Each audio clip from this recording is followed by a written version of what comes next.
Wow, this chai is really good. I wasn't sure if I liked this brand. I think it's called Oregon Chai maybe. And the first time I tried it, it was super sweet. So this time I added more oat milk, which is why it's kind of milky. It's actually really good.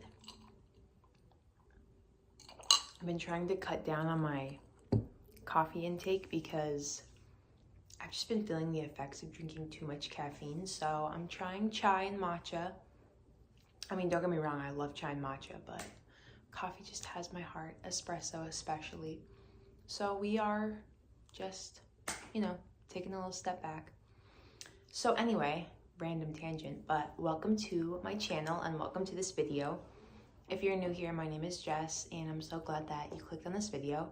And today we're gonna be doing a I don't actually know what the official mid-year book tag.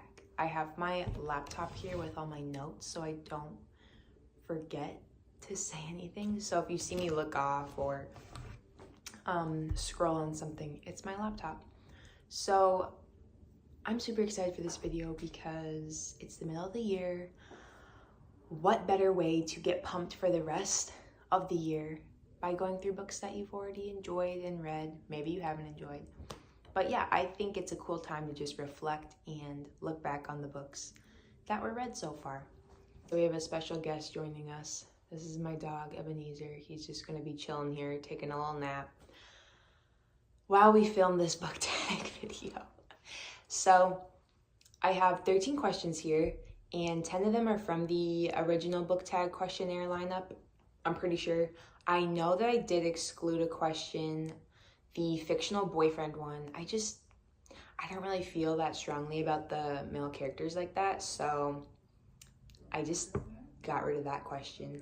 And then I think I switched up the wording on some of the questions just because I wanted to make it fit better to the books that I've read this year. And then the last 3 questions are actually from the booktuber Morgan Lynn, from her mid-year book tag video. Oh my gosh, that's a mouthful. So I'll link her video down below so you can check her out. She's a really cute YouTuber that just makes cool videos about reading, the usual book content, book shopping, all that kind of stuff. So definitely check her out. So with that being said, let's just jump straight into the questions. So the best nonfiction book that I've read so far in 2024 is What I Talk About When I Talk About Running by Haruki Murakami. I hope I said his name right. If I didn't, I do apologize. You good, bud? But I really enjoyed this book because first of all, it is a memoir. So he just talks about his experiences while running. He documents just all the cool experiences he got. He got to run the first marathon documented in Greece. He got to run that from Athens to Marathon. And so that was super cool. I believe he also ran the Boston, New York, and maybe a few of the other world major marathons. But yeah, he just talks about his life and just thoughts he has while running. And honestly, this book is pretty niche. If you're not a runner, you probably won't be able to get into this book, but I'm obsessed with running, so this book was right up my alley. So I definitely recommend this book. It was a 5-star for me. Even if you don't like running, maybe you'll like his style. He has a very unique way of writing. And yeah, so that was the best nonfiction book that I read. And then my favorite fiction book that I've read so far, I feel like it's kind of a tie. So this year I started the Throne of Glass series, which I have never read. It was my first time reading them. And I really liked the first one. The second one was okay. I think I liked the first one better than the second one. They're not 5-star reads for me, but they're pretty good. I think I want to say I might like Throne of Glass better than ACOTAR. Is that blasphemy? I don't know. But yeah, so far I'm really liking Throne of Glass, and I can't even remember the name of the second book. Maybe this is why people buy all the books, so that way they can just look at the titles. Oh gosh. And then the second, like the toss-up, the second one that's kind of like a tie is, what is the name of it? Trial of the Sun Queen, I believe. And that's, let me look that up just to double check. Trial of the Sun Queen by Nisha J. Tooley. And I just read this book actually, I think last week, a few days ago. And I read it in one night, like in one sitting, a few hours. Now, given I am a pretty fast reader, I have been my whole life, so take that as you will, but I could not put this book down. It was so well written, in my opinion. I think some people, because I was reading some of the reviews on Goodreads, I think some people kind of thought it was a ripoff of like some of Sarah J. Maas's books, but I loved it. I thought it was so good. I don't know, I don't want to give spoilers in case someone wants to read it, but it's basically about, I don't want to give spoilers. Maybe I'll just read the Goodreads description really quick. Spoilers, so I'm just going to read the Goodreads description really quick. So it says, 10 women, a deadly contest. Only one can win the Sun King's heart. Laura has endured 12 long years of torment under the Aurora King's rule. Her only desire is to escape and pay him back for every moment of misery she's endured. When a surprise release finds her in the hands of the rival Sun King, Laura is thrust into the spotlight as she competes against 9 other tributes for the role of queen. If she wins his heart, she'll earn her freedom and finally get her revenge. But Laura doesn't belong in the Sun Queen trials. Not only does she not understand why she was freed, she isn't a citizen of the Sun King's court. The other tributes resent her presence and will stop at nothing to ensure Laura is removed from the competition permanently. Now Laura must win, because if she loses, she dies. Or worse, she'll be returned to the evil and now vengeful Aurora King. So, a spoiler-free description of the book. I thought it was so good. I could not put it down. I literally read it in a few hours. It was so good. But yeah, I guess I can see where people think that because it does kind of have some elements of Throne of Glass. But it's so good. Like, even if you, I don't know, I say give it a chance. I really like it, and I'm excited to read the second one. I don't remember how many are in the series, but I wanna read them all. So definitely check that one out. And then for the second question is best series of 2024 so far. So for this one, I chose The Inheritance Games by Jennifer Lynn Barnes, because that series was just so good. Kind of gave me vibes of Knives Out, a little bit of like mystery games, puzzles. I don't know, I really like that kind of, I don't know, it kind of had like an academia vibe to it as well. But yeah, so I would say The Inheritance Games would be my favorite series. And if you haven't read it, you need to read it, like right now. Okay, so the third question is new release you haven't read yet but want to. And I was looking through Goodreads and I saw this book come up. It's called A Novel Love Story by Ashley Boston. And I think technically it comes out at the end of June. So I guess it's not really a new release, but I'm just gonna count it since we're in the month of June and it's being released in the month of June. I don't know if this logic makes sense, but we're going with it. And the plot just sounded really cute. I read the description on Goodreads, and I think what I got from it is the main character, I think she just got broken up with or left at the altar or something dramatic happened. And so I think she's like, you know, just feeling sad, feeling down. She's a big reader and she's heading to her book club's annual retreat, I believe.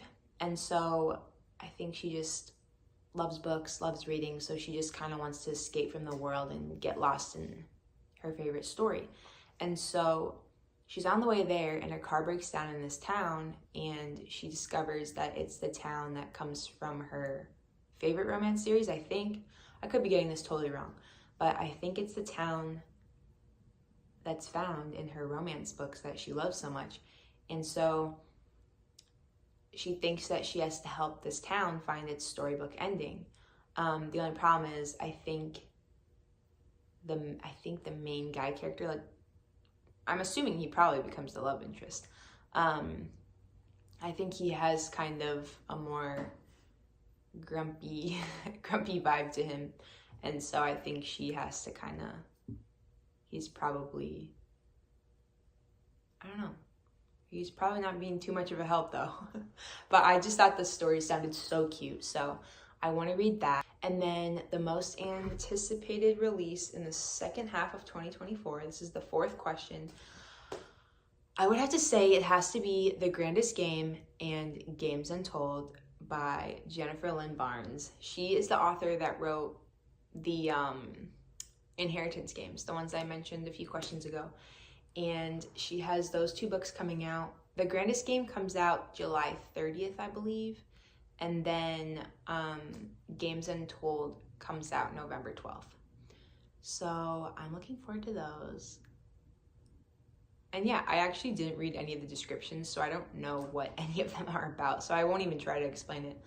But that, yeah, I mean, I'm sure there's others. I'm not really someone who reads. I just am very bad at staying up with the popular trends that come with being on BookTube and Book Talk and all that.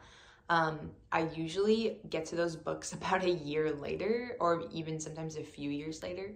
So probably all the books that everyone is talking about now, I'll probably be reading in a few years. So check back in a few years to see my mid-year book tag for all the books that are being released this year. Anyway, so question 5 is the biggest book disappointment of 2024. And I have 2 for this one. The first one is Iron Flame by Rebecca Yarros. And I really wanted to like this book. I went into it with low expectations because by the time I read it, I'd already seen other people's reaction to it. Like, it's not as good as Fourth Wing, blah, blah, blah.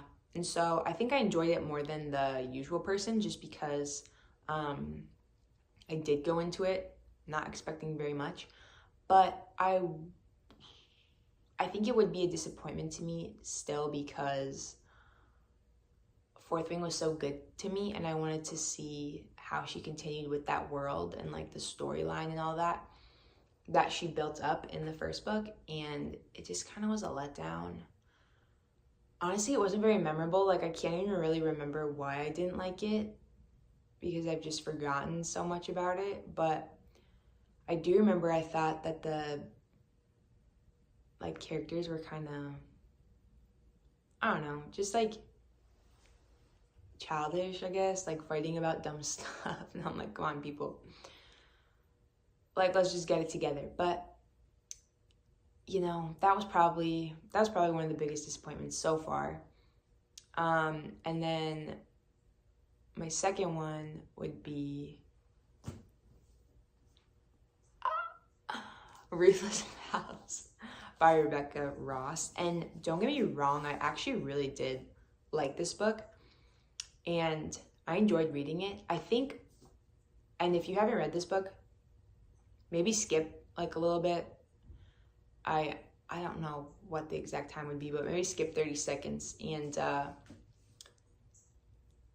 you don't get any spoilers.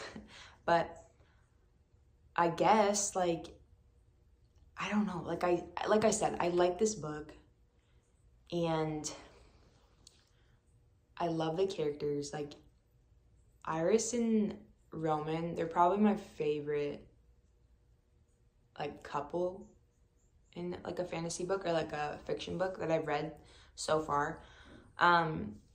But what I didn't like is how in the first book they finally like get together. You know, you see their relationship build, but then throughout this book they're all separated. So they're like separated the whole book. And so I really wish that we could have seen more of their relationship like grow. I did like to see like their personal character growth, and just how they dealt with things apart from each other. But I kind of need this series, this like duology, to not be a duology, and I need her to write like 100 more books about them, because I just love their love story and I love them as characters. So I think it's pretty good if Iron Flame and Ruthless Vows are my biggest disappointments, but they were still like okay. Like I still enjoyed reading them, and I would recommend them. I think that's doing pretty good. If it's, you know, I think it's just when you have high expectations, it can be a disappointment. So anyway, moving on to question 6, my favorite new author that I discovered in 2024. So I have this book as well. V.E. Schwab. This is The Invisible Life of Addie LaRue, and oh my goodness, I love this book so much, and I loved V.E. Schwab's writing style. I don't know, she just captured the characters so well, and just what they were going through so well. Yeah, I don't know, I'm really wanting to read more by her. And she would be my favorite new author this year. 7th question is book that made you cry this year. And I'm actually not a big crier at all. I don't cry during books, at least very often. And so far this year, I have not cried at a single book. But that being said, I'm sure I'll read something this year that might make me tear up. I guess that's if I tear up, maybe I'll include that. Question 8, favorite book to TV adaptation you have watched this year. I haven't read any books so far that have been made into TV adaptations. I did watch a show that was a book. I just haven't read the book that the show is based on. So I guess I can talk about that one. The show I watched was The Wheel of Time, and it is written by Robert Jordan and I think Brandon Sanderson. I think the original author, Robert Jordan, I think he passed away, and then he had like left notes and stuff. And so Brandon Sanderson finished that out for him using his notes. So I think it's technically like co-authored by both of them. Not sure. And The Wheel of Time, it's a high fantasy series, and it has a very detailed world and very detailed magic system, one that I don't think I can explain very well, so maybe I'll just read a description really quick of it. Okay, so here's a little description that I'm gonna read for you. It says, The Wheel of Time is a fantasy series by Robert Jordan that takes place thousands of years after a magical being called the Dragon destroyed much of the world. The story is set in the late Third Age in a world where time is represented by a wheel with 7 spokes, each representing an age. The wheel is rotated by a magical force called the One Power, which spins the pattern of the ages, which is manifest in both the physical world and human destiny. The lives of men and women are used as threads in the pattern, and people with the power to influence and change it are called Taverin, which I'm not sure if I'm saying that right. And then it says, the series follows Moraine, a member of the most powerful channelers of magic known as the Aes Sedai, who is spurred on by a prophecy that tells of the reincarnation of the dragon. The dragon reborn is destined to either save or destroy humanity, and Moraine finds herself in the small town of Two Rivers. Okay, I'm not going to read the next sentence because it kind of spoils who's the dragon reborn, so I will not say that. And it just goes on to say, The Wheel of Time has been compared to George R.R. Martin's Game of Thrones novels, but the Wheel of Time novels actually inspired Martin. Oh, I didn't know that. Okay, so the guy who wrote Game of Thrones, he was actually inspired by the guy who wrote Wheel of Time. So yeah, this is just a series that's found on Amazon Prime. So if you have Prime, you can just watch it there. But I really enjoyed it. I love high fantasy. I haven't read so much high fantasy as I've watched it, but I do enjoy it.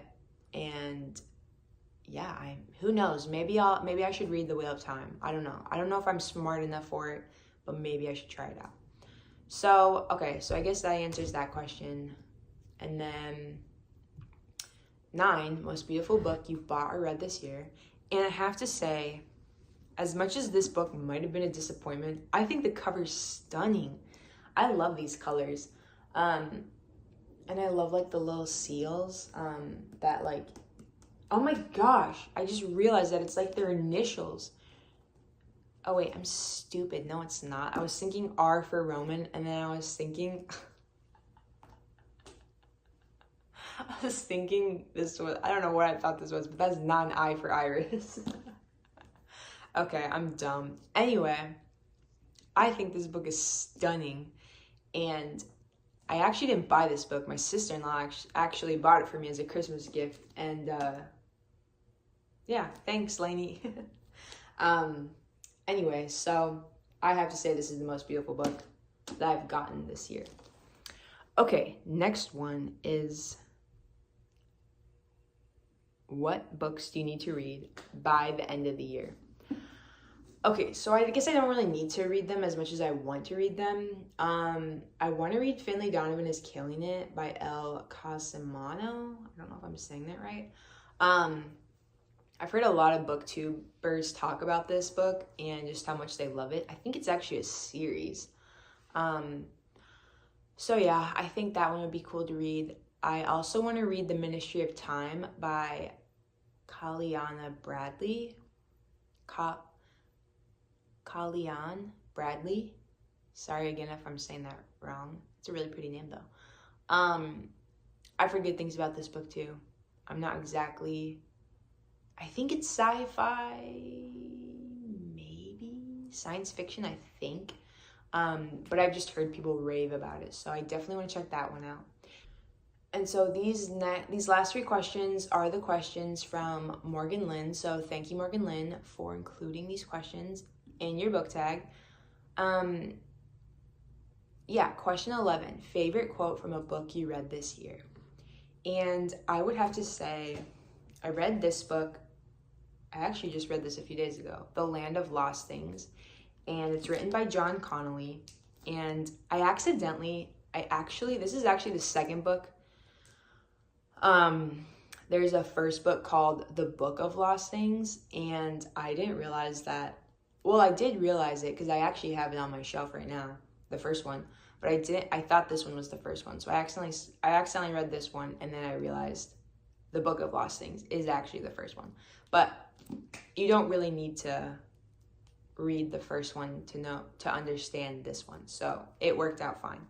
But the quote that I loved in this book, I actually have it right here. It says, "It is an error to assume those around us are not as significant as ourselves, or that their fears, aspirations, and desires are not as worthy of attention as our own."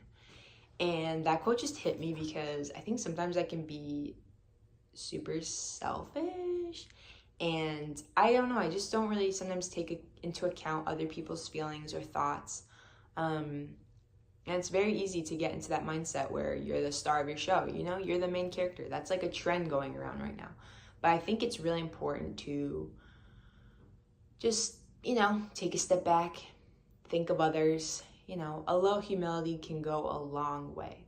So I read that quote and it just struck me. So that would be my answer to that question. So question number 12 is, what is a series that you've started this year but haven't finished? And I said 2 for this one. So the first one is the Throne of Glass series. I've read the first 2 books in the Throne of Glass series, and so I need to read the rest. I borrowed them from my library, and everyone and their mother wants to read them, so it's taking me a while to track them down, but hopefully I should be reading them, finishing up that series pretty soon. And then the second one is the Housemaid series by Frida McFadden. And this was actually the first thriller that I've read ever. And I just read the first one a few days ago, and I read it in one day. It was so good. I mean, it was a pretty easy read, so I feel like you can fly through it if you want to, but I just couldn't put it down. It was so good. And so I definitely want to read the next, I don't remember, I think there might be 3 in the series, don't quote me on that, but I definitely want to read that series and finish that one up. Especially how it ends, the first one. Oh my goodness, it makes me really, really want to read it. But anyway, going on to question number 13, a series that you want to read by the end of the year. And for this one, I put the Red Rising saga by Pierce Brown. I've heard a ton of people say that this book is, or this series in general, is just so good. I've heard Pierce Brown is a wizard, a genius, just a very good author. So I definitely am excited to check out some of his works and, I don't know, just discover more about his writing style and all that. I think it's a sci-fi dystopian genre maybe, so I don't read that much sci-fi, so I'm definitely interested in reading that. This includes the mid-year book tag. Thank you for watching my video. I feel like this video though, the questions, they didn't touch a lot of my books that I read this year, so I think I'm just going to insert a clip or a little slide that just shows the books I've read so far in 2024, because I've actually read 31 books. So I'll just insert that here, and then you can kind of get a visual of some of the books I've read, and maybe if one catches your eye, you might want to check it out. But yeah, thank you for clicking on this video and checking me out. And I guess I'll see you in my next video. Thank you.